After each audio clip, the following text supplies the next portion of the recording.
que é ser pastor para você? Ser pastor é pastorear. Você falou que você tem, né, essa missão, né? Isso. E a sua missão, sendo pastor, é passar a palavra para frente, É o reino né? de Deus. O A reino minha de Deus. missão nessa terra é levar o reino... Eu tenho metas hoje.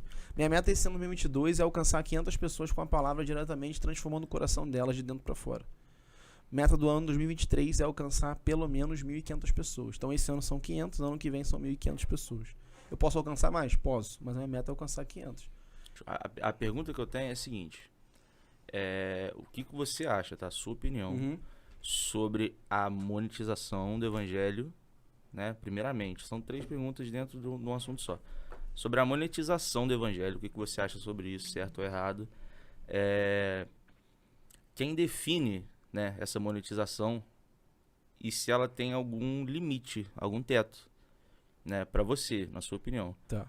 O exemplo que eu vou dar para você, por exemplo, um pastor, né? Obviamente ele precisa receber para fazer aquilo, porque é o trabalho dele, né? Mas quem define, né, quanto que ele vai receber e até quanto? Tem um teto isso para você? Tem que ter um limite ou não? Então, vamos lá. Monetização do evangelho. Monetizar o evangelho, esse termo é meio complicado, porque eu vou monetizar as boas novas, eu não concordo muito com esse termo assim. Né? Eu entendi a sua pergunta.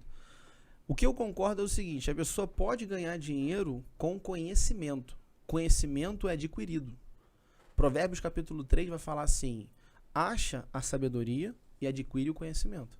Sabedoria se acha, por quê? Tiago diz, peça a Deus, porque ele dá sem pensar 2 vezes e não lança em rosto. Tem muitas pessoas que te dão coisa e falam, ó, te dei. Isso aí, cobra. Deus não faz isso não. Diretamente. Tu pede a Deus, ele te dá. Sabedoria gratuita. Claro que tem um preço a ser pago, que é você pedir. Eu costumo dizer que nada nessa vida é grátis. Muita gente fala assim, graça. As pessoas não entendem a graça.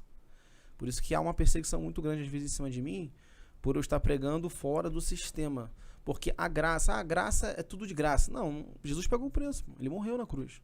Ele foi cuspido, crucificado, foi escarnecido, foi injuriado. Agora, alguém pagou um preço de salvação por mim.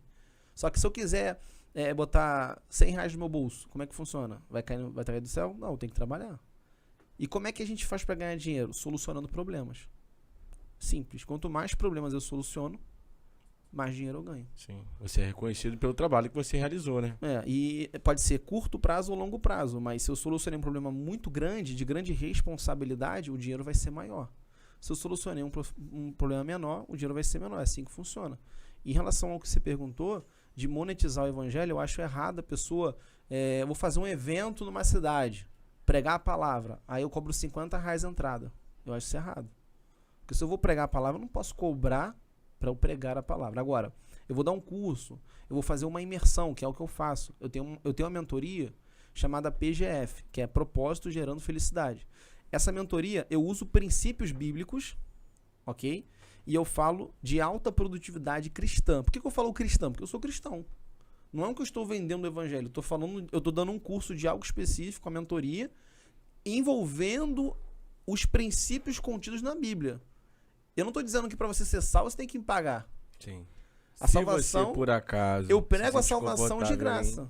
Não, mas o que eu tava falando em si, não é nessa... inclusive o Jamil teve aqui, né, que a gente tava falando, MC Jamil, a gente falou sobre música e tal, mas eu não tô nem falando sobre essa parte fora da igreja, tô falando dentro da igreja mesmo, os cargos da igreja. De pedir dinheiro? Os cargos da igreja. De pastor assalariado, assim, você tá falando? Exatamente. Não, quem define esse salário e se tem um teto para você? Não, o pastor pode ter salário, porque se ele se dedica só à obra, é evidente. A Bíblia fala sobre isso. Paulo fala sobre isso. Ele fala, aqueles que se dedicam ao ministério de ensino que tenham dupla honra. Sim. Eles falam sobre... Paulo era ajudado financeiramente. Ele só não quis ajuda de Corinto. Porque Corinto ali tinham falsos apóstolos. E os falsos apóstolos aproveitavam da fé das pessoas e pegavam dinheiro. E Paulo fez o quê? Eu não quero o dinheiro de vocês para provar para você que eu sou verdadeiro. Que eu não preciso de dinheiro para estar com meio de vocês. Eu estou ensinando para vocês porque eu amo vocês. Sim. Paulo chamava a atenção do povo de Corinto e falava.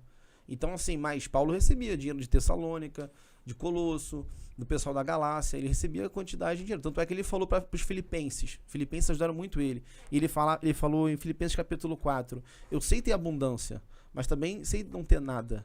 Sim. Tudo posso naquele que me fortalece. Eu acho que a linha que o Daniel quis seguir, por exemplo, o pastor, ele tem a igreja dele. né? Ele conseguiu construir e tal. E aí ele, a parte dele arrecada. O dízimo, né? oferta. É isso. E aí, para manter os custos da igreja, que realmente vai ter alguém para limpar, vai ter um funcionário, vai ter um músico que vai precisar de auxílio, vai ter alguém que vai precisar de uma passagem, vai ter ele que tem que manter a vida dele, que deve ter um filho, que deve ter uma esposa, que o filho deve fazer uma faculdade, que tem um gasto, né, mensal que ele precisa manter, né? O homem da casa, ele tem que manter os gastos dele. E vamos dizer que ele tem de custo com a igreja e com a família dele, supor, mensalmente R$8.000. Só que ao ele arrecadar esse dízimo, né, essas doações, pode passar desses 8.000, ele arrecadar 20 no mil, mês 20 mil, 30 15 mil, mil, 30 mil. Ter algum Mas se controle, ele tem, né? tem controle. Toda igreja, olha só, toda igreja, é porque as pessoas acham que, claro que a igreja é séria, né? Toda igreja Tesoureiro, né? séria. Toda igreja ela tem um livro caixa, que todos os membros, eles têm acesso. Claro que não, eu quero abrir, não. Tem uma assembleia, onde o livro caixa é aberto, é passado para um poder administrativo, onde é aberto para o povo. Olha só, estamos gastando, vamos lá, o valor arrecadado desse mês foi 20 mil. Gastamos com isso. Tá aqui as notas fiscais, tá aqui, tá tudo certinho. Toda igreja séria tem isso. Sempre teve, é normal. Toda igreja tem que ter um pastor presidente, um pastor auxiliar, tem que ter um tesoureiro e tem que ter mais umas 2, 3 pessoas de testemunha que assinam o livro ata, que se responsabilizam pelo sistema interno da igreja. Então, as pessoas, às vezes, que estão de fora, elas olham a igreja e falam assim, pô, o cara chegou ali, abriu a igreja e tá ganhando dinheiro. Não é assim que funciona. Tem pessoas que fazem isso? Tem. Bastante. Tá errado? Sim. Mas assim que eu tô falando, na sua opinião. Claro que o pastor tem que receber, as pessoas que trabalham na igreja têm que receber. Quem define esse salário e se tem um teto para você? Porque a gente sabe hoje que tem, né, pastores, principalmente os da mídia, que arrecadam milhões e milhões, né? E assim, para falar o evangelho. Então, obviamente, né, passa um pouco Passa um pouquinho. né, passa um pouco do aceitável, Passa né, um pouquinho. para fazer o que ele faz, na verdade. Isso é uma parada que é para fazer por amor, por vocação e tudo mais. Quem define e para você se tem um limite ou não? Tá, quem define isso é a igreja. No caso, a igreja que eu digo assim, o pastor presidente ele vai fazer uma reunião com os membros e vai ser acordado com um conselho. Sempre tem um conselho. Conselho de ética, sempre vai ter. Então ali vai, de repente não com toda igreja, porque de repente toda igreja não tem a capacidade intelectual ou então mas tem um conselho específico para isso.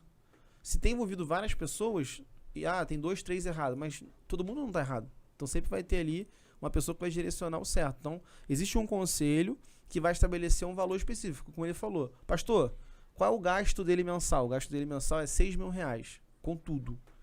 Então, ele tem uma margem de 7 mil, caso entre e fique positivo o saldo da igreja. A margem é 7, por exemplo, teto.